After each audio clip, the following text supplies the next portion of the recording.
اور شوہر والی عورتیں بھی تم پر حرام ہیں مگر وہ جو قید ہو کر باندیوں کے طور پر تمہارے قبضے میں آ جائیں۔ یہ حکم اللہ نے تم کو لکھ دیا ہے، اور ان محرمات کے سوا دوسری عورتیں تم کو حلال ہیں،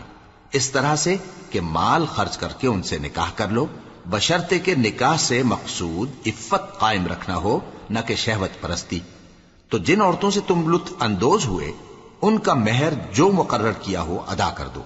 اور اگر مقرر کرنے کے بعد آپس کی رضامندی سے مہر میں کمی بیشی کر لو تو تم پر کچھ گناہ نہیں۔ بے شک اللہ سب کچھ جاننے والا ہے، حکمت والا ہے۔ اور جو شخص تم میں سے مومن آزاد عورتوں سے نکاح کرنے کا مقدور نہ رکھے تو مومن باندیوں ہی سے جو تمہارے قبضے میں آ گئی ہوں نکاح کر لے، اور اللہ تمہارے ایمان کو اچھی طرح جانتا ہے۔ تم آپس میں ایک دوسرے کے ہم جنس ہو، پھر ان لونڈیوں کے ساتھ ان کے مالکوں سے اجازت حاصل کر کے نکاح کر لو،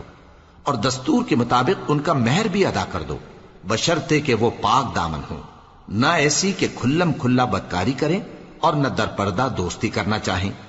پھر اگر وہ نکاح میں آ کر بدکاری کا ارتکاب کر بیٹھیں تو جو سزا آزاد عورتوں کے لیے ہے اس کی آدھی ان کو دی جائے۔ یہ باندھی کے ساتھ نکاح کرنے کی اجازت اس شخص کو ہے جسے گناہ کر بیٹھنے کا اندیشہ ہو، اور یہ بات کہ صبر کرو تمہارے لیے بہتر ہے۔